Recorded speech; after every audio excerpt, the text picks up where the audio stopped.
ఇవాళ దేశీయ స్టాక్ మార్కెట్లు నష్టాలతో ప్రారంభమయ్యాయి. దీంతో బంగారం వెండి ధరలు మరోసారి పడిపోయాయి. ఇవాళ తులం బంగారంపై 1,600 రూపాయలు తగ్గింది. 2 రోజుల్లోనే బంగారంపై 3,750 రూపాయలు తగ్గింది. 24 క్యారెట్ల 10 గ్రాముల బంగారం ధర మార్కెట్లో 1,41,170 పలుకుతుంది. ఇక వెండిపై 2,500 రూపాయలు తగ్గడంతో మార్కెట్లో కిలో వెండి ధర 2,25,500 పలుకుతుంది.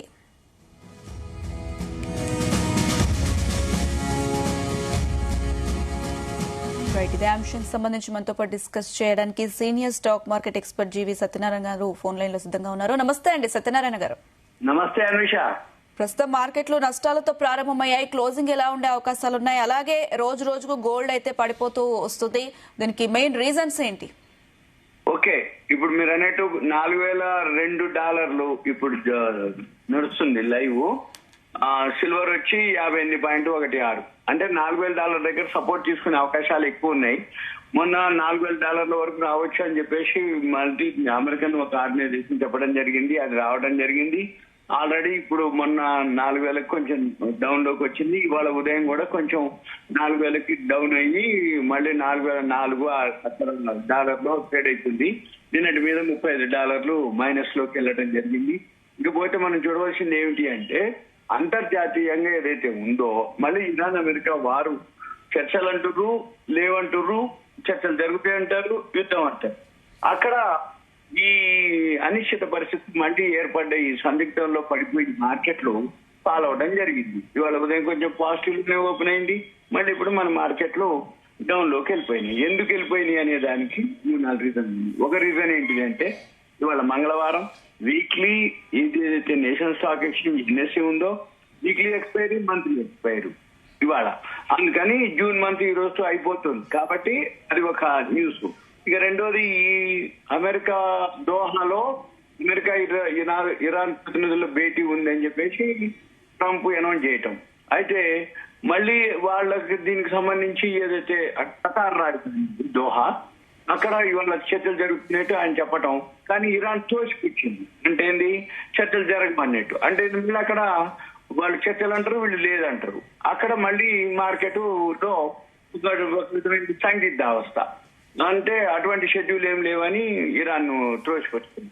మళ్ళీ ఇంకోటి ఏంటిది, ఇరాన్ అధికారులు అది మా ప్రతినిధులు ఏదైతే ఉందో వాళ్ళు చెప్తారని చెప్పి దోహాలో సమావేశం చేస్తున్నా ట్రంప్ ఏదైతే అన్నాడో కాదు అని అన్నారు.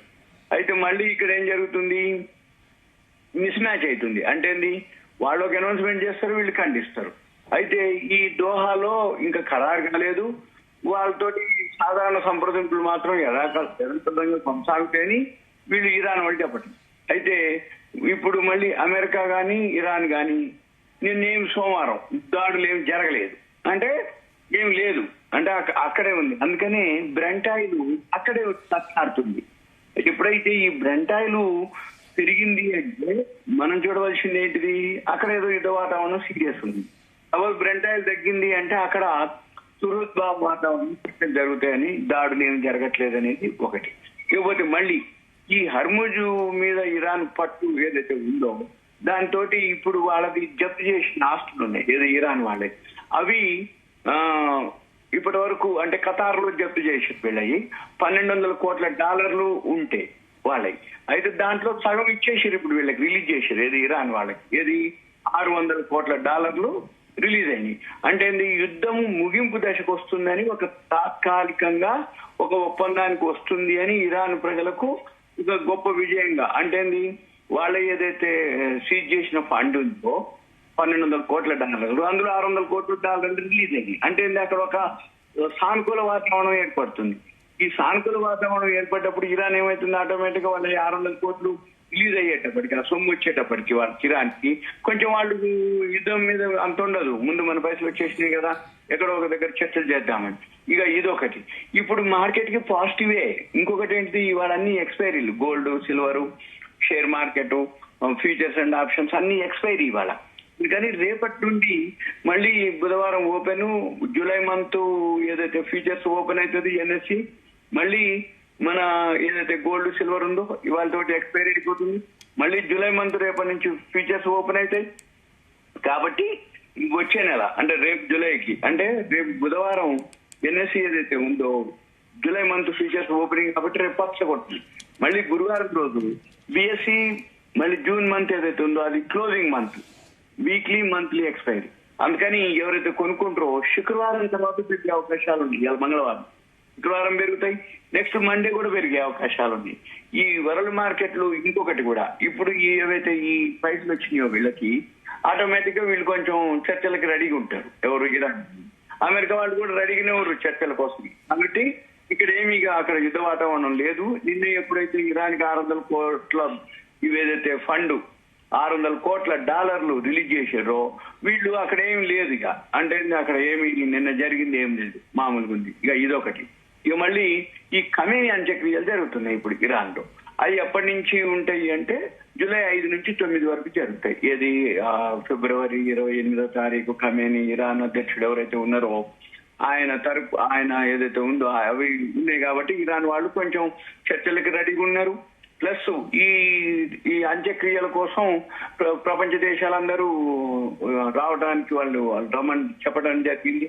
మన దేశం తరఫున కూడా భారత్ తరఫున విదేశాంగ శాఖ సహాయ మంత్రి పవిత్ర మార్గరిటా, మళ్ళీ బీహార్ గవర్నర్ సయ్యద్ అతా హుస్సేన్ హస్నైన్ వాళ్ళిద్దరు కూడా ఇరాన్ ఇప్పుడు వస్తున్నారు వీళ్ళు అని చెప్పేసి వాళ్ళు అనౌన్స్ చేయడం జరిగింది. అయితే కేంద్ర ప్రభుత్వం ఇంకా వీళ్ళు వెళ్తారా లేరా అనే దానికి మీద అధికారిక ప్రకటన ఏమీ విడుదల చేయలేదు. ఈ ఖమేనీ అంత్యక్రియలు జూలై 5 నుంచి 9 వరకు. అంటే ఏం జరుగుతుంది ఇక్కడ? ఇక జూలై 9 వరకు ఇరాన్ వాళ్ళు ఏమి యుద్ధం చేయడం కానీ గొడవ పెట్టుకోవడం కానీ అంతగా ఉండకపోవచ్చు. జూలై 9 లోపల ఇంకా మనకి ఇప్పుడు వాళ్ళ 30వ తారీఖు 9 రోజులు ఉంది. ఈ 9 రోజుల్లో ఏం జరుగుద్ది అంటే చర్చలు ఎక్కడో ఒక దగ్గర కొనుక్కొచ్చి ఇప్పుడు వీళ్ళ ఈ 1200 ఏవైతే $1 మిలియన్ ఉన్నాయో ఒక 600 రిలీజ్ అవుతున్నాయి. ఇప్పుడు 600 రిలీజ్ అయితే ఇంకో 600 కూడా రిలీజ్ చేయించుకుంటారు అనుకోండి. ఇక ఏదో ఒకటి చర్చలు జరుగుతాయి. కాకపోతే అణ్వాయుధాల మీద పోస్ట్ పోన్ చేస్తారా మరి ఇవన్నిటి మీద కొంచెం డిస్కషన్లు ఉంటాయి. ఏదున్నా మళ్ళీ రాబోయే రోజుల్లో కొన్ని చూసుకోవటం, అంతకు మించి ఏం లేదు. నాకు తెలిసి అయితే నా అభిప్రాయ ప్రకారం అయితే మార్కెట్లు పాజిటివే, మార్కెట్లకు నెగిటివ్ లేదు. కాకపోతే ఇవాళ ఎక్స్పైరీ ఉంది కాబట్టి కొంచెం మార్కెట్లు డౌన్ అయ్యే అవకాశమే ఉంది. ఒకవేళ డౌన్ కాకపోయినా న్యూట్రల్ గానే క్లోజ్ అవుతుంది. ఎందుకంటే పెరిగే అవకాశం కంటే కూడా మనం చూడవలసింది ఏంటంటే వరల్డ్ మార్కెట్లు బేస్గా. ఈ వరల్డ్ మార్కెట్లు అన్ని కూడా రాత్రి కొంచెం ఫ్లాట్ గానే క్లోజ్ అయింది. ఇప్పుడు ఏషియన్ మార్కెట్లు అన్ని పాజిటివ్ లోనే రన్ అవుతున్నాయి. ఇప్పుడు ఉదాహరణకి తైవాన్ ఉంది 3.35 అంత పర్సెంటేజ్ పెరిగింది. తర్వాత మిగిలిన షాంఘై, చైనా అంతే ఉంది. కోస్ట్ అయితే అది కూడా 3% పెరిగింది. ఇవన్నీ కూడా ఓకే. జపాన్ కూడా 1.65% పెరిగింది. మనము న్యూట్రల్ ఉన్నాం. న్యూట్రల్ అంటే 0.15% మైనస్ లో ఉంది. వీలైతే న్యూట్రల్ గానే క్లోజ్ అవ్వచ్చు. ఇక ఓవరాల్ గా మనం చూడవలసింది ఏంటిది, ఏవైతే ఉన్నాయో అంటే ఎక్కువ గమనించాల్సింది ఏంటిదంటే ఇప్పుడు ఎన్ఎస్సి 50 ఉంటాయి. 50లో 22 ప్లస్ 28. సపోజ్ ఇంకొక 3-4 ప్లస్ అయినాయి అనుకోండి న్యూట్రల్ కి వస్తుంది. అంటే ఇది ఫ్లాట్ గా. తర్వాత ఈ బిఎస్సి సెన్సెక్స్ లో కూడా ఏవైతే ఉన్నాయో 15 ప్లస్ లో ఉన్నాయి, ఇప్పుడు 15 మైనస్ లో ఉన్నాయి. కరెక్ట్ గా ఈ 15 ప్లస్ అంటే న్యూట్రల్ అన్నట్టు అనమాట. ఇండెక్స్ ఏదో చూపిస్తుంటది 150 మైనస్ చూపిస్తుంది, కానీ ఇప్పుడు మనం దానికంటే కూడా ఈ సెన్సెక్స్ లో ఎన్ని షేర్లు ప్లస్ లో ఉన్నాయి, ఎన్ని షేర్లు మైనస్ లో ఉన్నాయి. 15 అంటే న్యూట్రల్. 14-16 కొంచెం అటు. మనం ఇప్పుడు ఎన్ఎస్సి ఉంది 21-29 చూపిస్తున్నాయి. అంటే ఇవి కొంచెం కనుక అడ్వాన్సెస్ పెరిగినాయి అనుకోండి ఆటోమేటిక్ గా మార్కెట్ న్యూట్రల్ ఉంటుంది. ఓకే, ఏం ఆలోచించక్కర్లేదు. ఇంకొకటి కూడా నెక్స్ట్ వీక్ నుంచి ఫస్ట్ క్వార్టర్ రిజల్ట్స్ వస్తాయి. ఇప్పుడు ఎట్లా యుద్ధం ఆగిపోయినట్టే నా అభిప్రాయ ప్రకారం. ఇక ఏం లేదు, నా సూచన ఏంటిదంటే ఫస్ట్ క్వార్టర్ రిజల్ట్స్ వస్తుంటాయి. వాటిల్లో చూసుకొని యాన్యువల్ రిజల్ట్స్ ఏవైతే లాస్ట్ ఇయర్ బాగా ఉన్నాయి చూసుకొని ఆ రిజల్ట్స్ కి ఈ రిజల్ట్స్ మ్యాచ్ అవుతుండాలి. ఆ పోయిన సంవత్సరం ఫస్ట్ క్వార్టర్ రిజల్ట్స్, ఈ సంవత్సరం first quarter results net profit ఇంక్రీజా డిక్రీజా న్యూట్రలా? ఇంక్రీజ్ అయింది, ఓకే పాజిటివ్. అంటే ఇలాంటి పరిస్థితుల్లో కూడా నెట్ ప్రాఫిట్ ఇంక్రీజ్ అయిందంటే అది మంచిగా ఉంటుంది. న్యూట్రల్ ఉంది అంటే ఇటువంటి పరిస్థితుల్లో నెట్కు రాగలుగుతుంది అనేది అర్థం.